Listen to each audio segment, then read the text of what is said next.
Was a punishment so slow, so calculated, that the person being executed could survive it for over 2 weeks, fully conscious the entire time. No modern horror movie has ever come close to what one culture legally did to its own criminals. And by the end of this video, you're going to wish you hadn't asked how it worked. Because once you know, you can't unknow it. We like to think we've come a long way as a species. We've got smartphones, space travel, and Wi Fi that reaches the bathroom. But scroll back a few centuries and you'll find that human beings spent an enormous amount of creative energy figuring out how to make other human beings suffer. Slowly, publicly, and on purpose. This wasn't chaos. It was policy. Courts approved it, crowds showed up for it, and today we're breaking down some of the most brutal punishments ever handed out in the name of justice, order, or just plain fear. Stick around because number 3 is the one that still gives historians nightmares. Let's start in ancient Greece with something called the brazen bull. Picture a massive hollow bronze statue shaped like a bull. A person would be locked inside and then a fire would be lit underneath it, slowly roasting them alive. But here's the part that made it truly sadistic. The bull's designer built a system of tubes and reeds inside, so that when the victim screamed in agony, the sound came out through the bull's nostrils as what sounded like the bellowing of an actual bull. The crowd wasn't just watching an execution.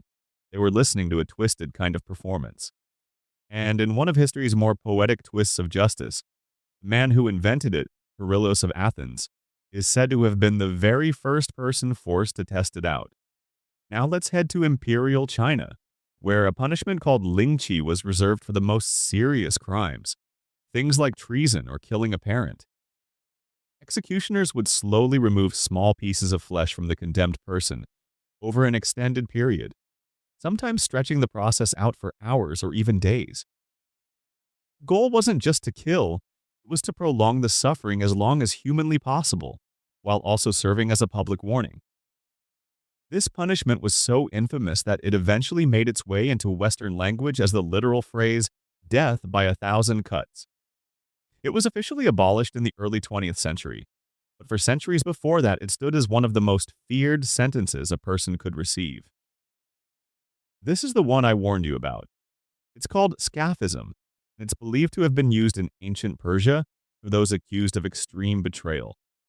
The condemned person would be placed inside a small boat, or sometimes between two hollowed-out boats, restrained completely with only their head, hands, and feet exposed. They'd be force-fed milk and honey would be smeared all over their exposed skin. Then they'd be left floating on stagnant water out in the open sun. The sugar attracted insects, the milk caused digestive issues, and the resulting infection meant the person could technically survive this for well over a week, sometimes reportedly up to 17 days before finally succumbing.